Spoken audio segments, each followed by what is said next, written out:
Hello, everyone. Welcome to Small Talk. Well, today's guest so now hold on, let me find all his information for you. I just lost it. I had it all here a minute ago. Um, he is a composer at Circle of Eagles Lodge Society. He's a lead player at Sons of Granville, and he's a violin instructor at World of Music and Arts. Welcome back to the show, Thomas Beckham. So, hello, Thomas. Nice to see you again. Yeah, thanks very much for having me. It's always great to be here. I got all of those things right? Did I? Well, it's Thomas Beckman, and Beck, that's interesting because Beckman. a lot of people think it's Beckham, Okay. but it's actually Beckman. A small little detail. And that's the way But it's spelled, Beckman, right? yeah, yeah, yeah, It's yeah. interesting about names. My name, my family pronounce it guitar, but that's not how English people pronounce it. I don't know Uh, quite how they do it. It's like guitar or something, and it's like, oh, guitar or guitar. Yeah, yeah, yeah, that hurts my ears. And yeah, you're going to talk about a fundraiser you're having? yeah. So last year I applied for a grant from Creative BC to produce a new album that was just sort of going to follow in the footsteps of a project that I did in 2023, which is to record 52 uh, covers of famous film themes, television themes on viola, which is my primary instrument. Um, and so that project went very well, and I think it played a big role in convincing Creative BC to give some investment into the sequel of that project, which is now an album that is fully underway. And whilst the money from Creative BC covers the audio production of that project, we don't have anything to do to cover the music videos. And so I've been in close talks with the H.R. Macmillan Space Center, with whom we've done concerts with before and with whom we shot four of our Viola Licks videos with. And so I want to return to that space and record every track that's on this next album in that space. And the money that we raise, we're going to pay to the planetarium not only for the space, but also for them to create some visuals. So that whilst we're playing, you'll see spaceships and planets and stars whirling behind us, and it's going to look magnificent. So we just want to try and raise a bit of money to produce those 10 music videos. Right. Now, Yeah. sorry, do you know how much you need total? Total, I need $2,000 to pay the planetarium, another $2,000 to pay the videographer, $500 for photography because I always like to everything we do I like to capture with photography, and it is across 2 days, and then another $500 just to help with Google Ads to once we've produced the material to then pay for it to get a little more dissemination, um, a bit of a boost out there. Right. That seems So. It right. does. And yeah, we're exactly a third of the way in terms of how much time we have to raise these funds through Okay. Indiegogo. And we've raised exactly a third of the budget. Okay, great. Now, We've raised, yeah, yeah. sorry, go ahead. Yeah. No, no, you go ahead. That's fine. Yeah. Well, I was just going to say, when you say we, how many people will be performing? So looking like it's going to be me and my pianist. We've already recorded one of the tracks in the album. We're recording another one on April 25th. And then my drummer is going to be joining me for four original pieces, of which the theme is going to be around space. It's a sort of because the album is called Cosmic Viola. So Hmm. it's all sort of science fiction, space adventure type music. Um, we might also actually include Michael Unger, who is an educator and director at the Space Center. And the idea is that in between the original pieces, he will talk a bit because we have one of the tracks is called Solaris, or sorry, Solar. The other one's called Lunar. The other one's called Universalis, and the other one's called SETI, which is uh,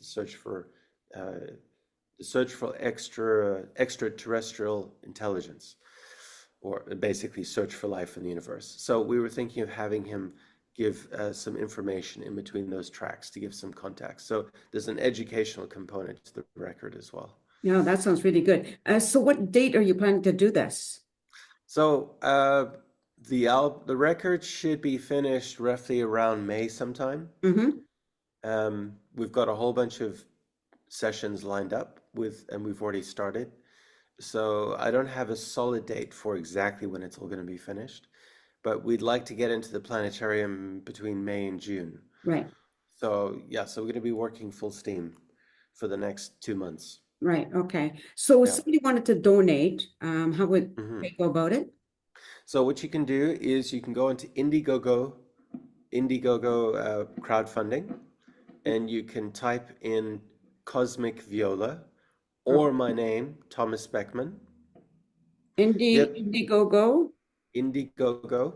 I can send a link through this chat. Okay, And then after this interview, if anybody wants to inquire, you okay, can click on the link there. So let me quickly just get this. It's indiegogo.com. okay, And let me just quickly, yeah. And Cosmic Viola is the name of the project. okay, great. I can get that all afterwards anyway as well.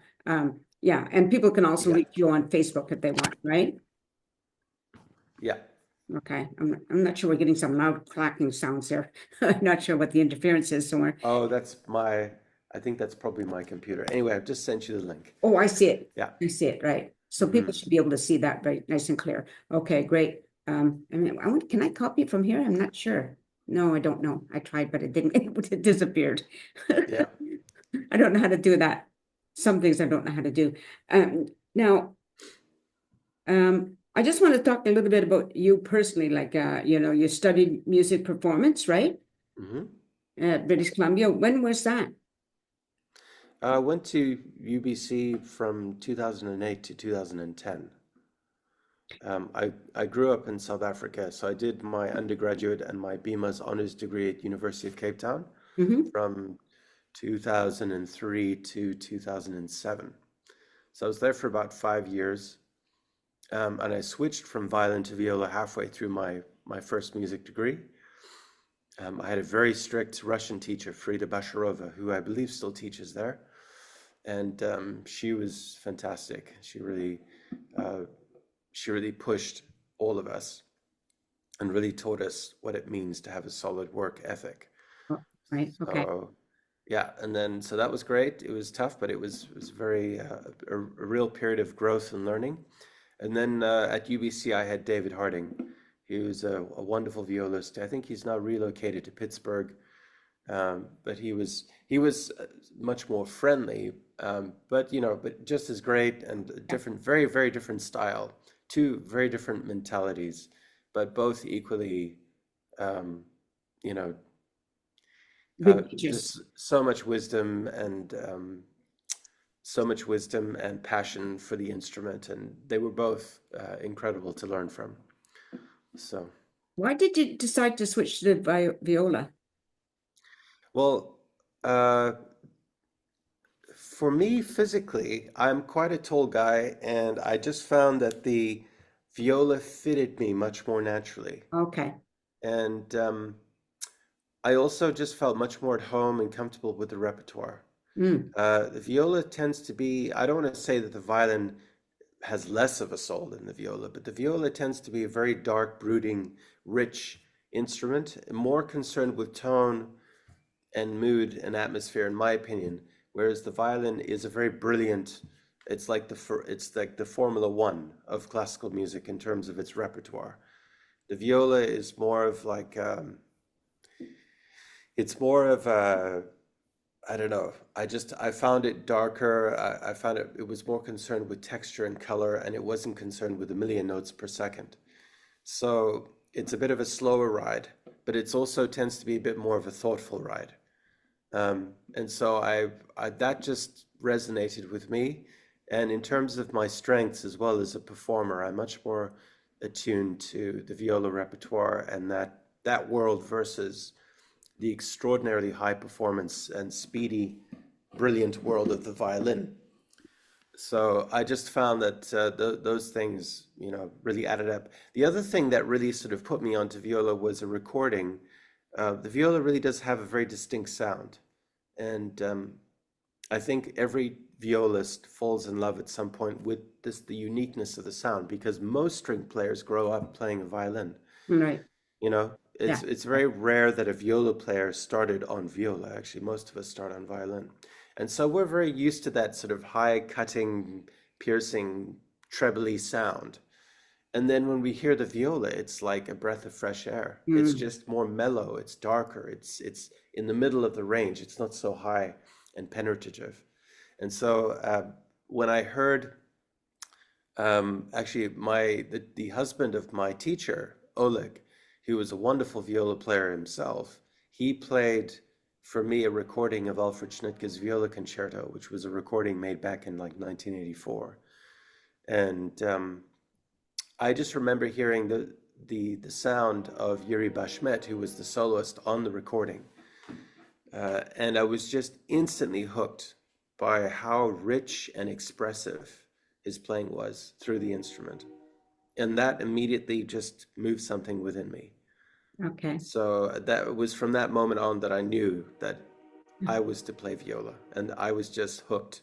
And I became obsessed with his sound, and I still am obsessed with his sound. He's such Right. a fast, expressive vibrato, and the sound, the bandwidth of his texture, of his sound, is so thick. It sounds like he's playing in unison with three other instruments. You Nice. know, so it's a Yeah. very wide, rich timbre that he has through that instrument. It's a beautiful instrument. I think it comes from like the 18th century. Mm. So it's like 200 or 300 years old, and he's such an exquisite player himself. So that combination, I'll never forget that moment where he started playing the CD for me. And from the very first notes, I was just like, whoa, what is that? You know, that's just amazing. So that was a big thing. And one of the things I've come to realize now, as pertains to this project I'm on right now, is there's a real paucity of viola recordings, especially of popular music. In the classical realm, the viola has risen terrifically. There's a whole series of wonderful solo violists who have careers as solo violists, and they've championed a lot of the contemporary music. There's been a lot of contributions to solo viola repertoire in over the last 100 years or so. So in the classical world, viola has really risen to prominence. It's no longer regarded as the Cinderella of the strings as it used to be prior to the early 20th century. Mm. So people like Lionel Curtis and William Primrose, they really rose up and they gave the viola a proper place in the classical world. However, in terms of the popular music of today, we have people like David Garrett on violin. We have people like Lindsey Sterling on violin. We have Hauser and Lucas Selchik from Two Cellos on cello. Mm. And we have people like Vanessa May, and there's a whole string of violinists and cellists who have done things, but we don't have a single viola rock and roll star. There's no one. There's just no one out there playing popular music on viola Okay. like we have David Garrett, Vanessa Yeah. May, Lindsey Sterling, and all these others.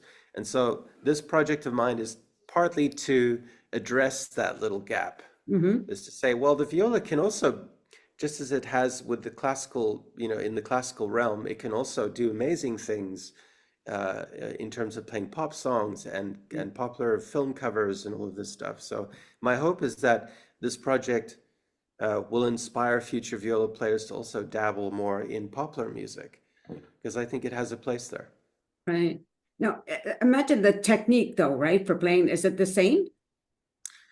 On the surface, it seems like the same, but the more you investigate the viola, the more it really does have its own, it has its own particular sound and approach. So you wouldn't play viola exactly the way you play violin, even though it Oh. appears to be just a larger violin. You might play with a flatter hand. Your Mm. vibrato might be wider. The intonation is a little more different. Like Right. the distance between intervals is different. Because you're also working with a C string, you have very thick strings. The articulation and the way you control the bow is a bit more sensitive. You might use a bit more pressure. So everything is a little more heavy and Mm. expanded and wider. So in this sense, the viola it really does become its own instrument. The more you get into it, the more you probe it, the Right. more it does seem to warrant its own approach. It's kind of interesting how instruments are like I'm thinking about um, a mandolin and a guitar, there have Mm, some similarities with the strings or whatever, but the technique is different. Less chords, less strings, etc. So it just makes me curious, about the mm. violin compared to the viola. So Yeah, yeah. That's, fascinating. yeah, yeah, no, there are a lot of subtle differences. Yeah, every instrument. I suppose the more you study any instrument, the more you realize what makes it unique, you know. On the Right. surface, a lot of things seem to be very similar and the same, but that's the wonderful thing about music is really Yeah. distilling that character from each instrument. Yeah, Yeah. for sure. That's really cool. Well, Mm, okay, so we just want to remind everybody again, mm, it's the Cosmic Viola video mm. series, right? Yeah, we're going to produce 10 music videos in the planetarium over the next 3 months. It'll be a 2-day production stint, but once we've raised our Indiegogo target, then we'll hit that planetarium. Darko Sikman, who did most of my Viola Licks videos, is a wonderful videographer. He's got some breathtaking equipment and lights, and so we're going to go in there and we'll make these beautiful music videos. And with the budget, that'll also, as I've said, it will give the planetarium staff some much needed funds to go and put some time into creating some amazing visual backdrops. They've already created some amazing backdrops for 2 of our tracks because we did a Valentine's concert in their space Mhm. back in February. So we're going to recycle those because they're so stunning to look at. It's Right. funny because Kitty and I, the pianist in the album, we when we played the concert, we were so focusing on the music, we didn't have a chance to look at the Oh, visuals. But right. then we saw some videos that were taken after, and we were just like, "Wow, that looks incredible!" It's like it looked like one of the pieces we played was "Stay" from Interstellar by Hans Zimmer, and it looked like scenes from the movie. It's like as they enter the black hole. Right. Yes. So there's a lot of really stunning visuals that will pop in these music videos. Oh, Yeah. that's pretty awesome. Hmm. So let me just remind the audience, if you would like to donate, I'm going to give you all that information. I'll get it written down. So when I post it, you'll see with all, Yeah. it all written down. I just think it Perhaps sounds, sorry, go ahead. I was just going to say, perhaps I could just also talk very briefly about how you can support the campaign. There are a couple of perks, so basically you don't donate for nothing. If you make a donation, then you're going to get something for your money. So one of the popular items so far is the DVD, which is going to be a 10-track. Basically, all the videos will go on a DVD, so Yeah, you can watch them from in a sequence, almost like a movie. nice. And we'll probably have Michael Unger speaking in between. So you're going to learn something about planets and stars, and you're going to enjoy all of this music. The first half of the record consists of very famous film themes. Like, for instance, we start with the 20th Century Fox fanfare, and then immediately we go into the opening of the Star Wars main title, the crawl, that big, massive overture, which has never been played before on viola. Hmm. So it's a very exciting lineup of tunes. And then we have Leo. I've written a whole original arrangement of the Imperial March. It's kind of like a fantasia on a lot of Star Wars themes. We're producing this, what I think is going to be a really exciting version of the Blade Runner theme Hmm. um, by Vangelis. And we're also going to be covering Star Trek. And then we've got these 4 originals. So if you buy the DVD, you'll be able to sit with family and friends and just watch this spectacular show in the planetarium. So that should be fun. The other thing you can do is if you just want the music, you could also purchase a CD. Um, and for any musicians out there who like this idea of making a music video, I have a mentorship perk for $125 where I will coach you through making your own music video because I've made so many of them. And there probably will be a few string players who think, gosh, I'd really like to make my own music video. Right. It's such a creative and rewarding experience to choose a track, record it, mix it, and then find a beautiful location and shoot it and put it all together. It's such a wonderful manifestation of all of your talent and your work. So I think that could be a very exciting option for any up and coming string players who want to put themselves on the map online and start by making their own music video. Very So good. those are just some of the perks you can go through. There's some others. One of the big one is the producer's credit, which is where if you have a small business and you want to sponsor an artist, you want to sponsor this thing for $1,000, your logo will appear at the beginning of each new video. Mhm. And in the long consolidated video that's going to go on the DVD, I'm also going to give a talk, like a quick 30-second to a minute little introduction of all our sponsors. So far we have Creative BC, of course, and we have the H.R. Macmillan Space Center, and I'm working on a couple of others. But if anybody would like to have their logo associated with this exciting project, then that's another interesting perk for business Yeah, owners. another perk for people. Yeah, that's really great. Well, thank you, Thomas. Just stay on camera. And to the audience, thank you very much. I'm going to have all that information for you. So if you'd like to get involved, whatever way, whether it's um, donating, which is really, really helpful. We need to do things like that. I think it's really great. Thanks for watching the show, everybody. Take care and peace out. There, let me Thank you. turn this off. Sorry.